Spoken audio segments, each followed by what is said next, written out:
not room enough in this dimension for two me's. I reckon I better put down all that chocolate I've been eating then. Am I calling me something? I ain't getting called for dinner.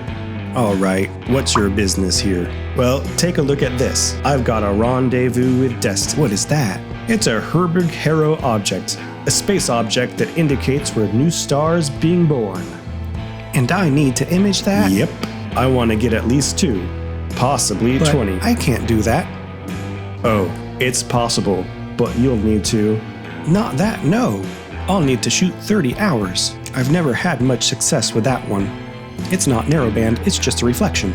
Well, better start shooting then. Welcome to Deep Sky Detail.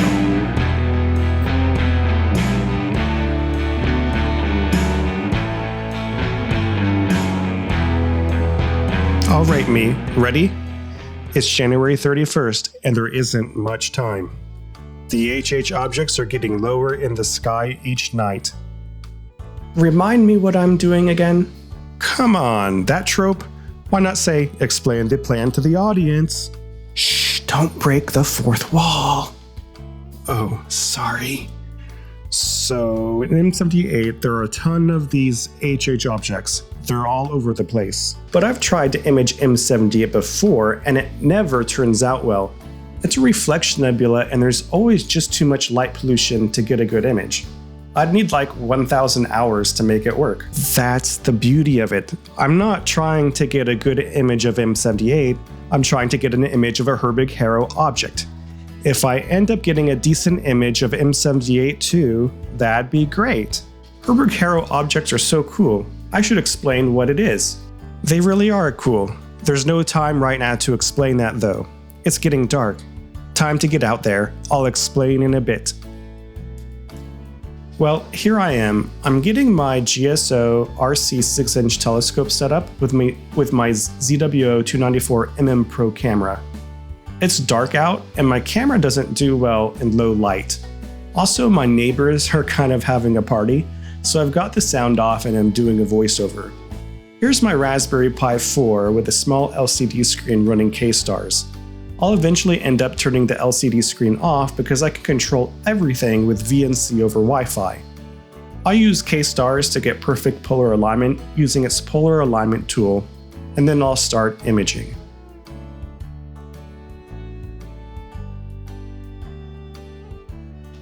Well, how bad was it? It wasn't bad. It'd be good to check the SNR tool to see how much exposure time is needed to get 30 SNR on the target. Good idea, let me check. So I made a signal-to-noise ratio tool that can help astrophotographers plan how many subframes or exposure time they'll need to get a decent image. I always try to get an SNR of at least 30 for most parts of the image. For the calculator, you need to know a few numbers. I'll link my video to it in the description. Here, I'm getting 2 of these numbers, the target signal and the sky background. I know that the HH object is located about here in my subframe, so I get the average brightness in serial. Let me put that into the app. Then I measure the sky globe background next to it and plug it into the web application too. I would like to get an SNR of 30, so let me put that here, and the app tells me that I need a ridiculous amount of integration time to achieve that. Wonderful.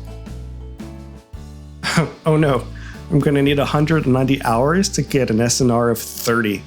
Look at this subframe. I can't see the HH object at all. It looks like sky glow, to be honest. I'll be lucky if I get an SNR of 10.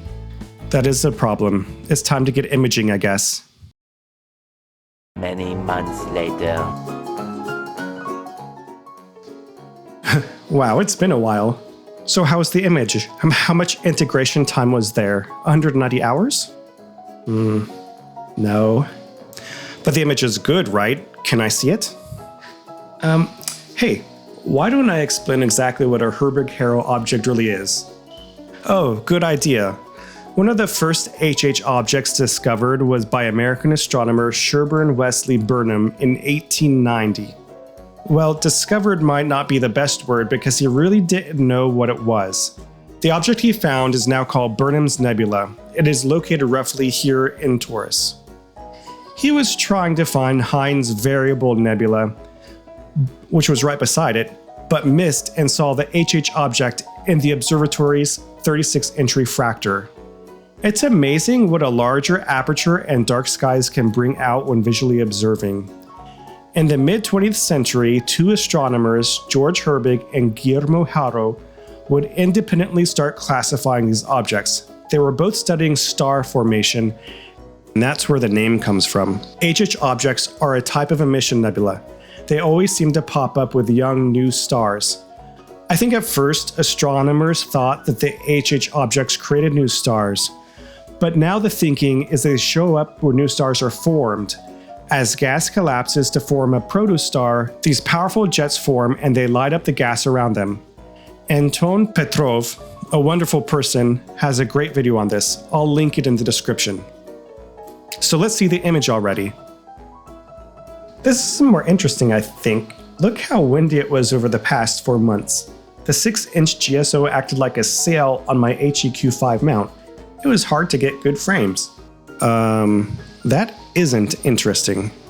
Show me the image of M78. What's that? It's Dr. Detail. He's selling merch. That's pretty cool.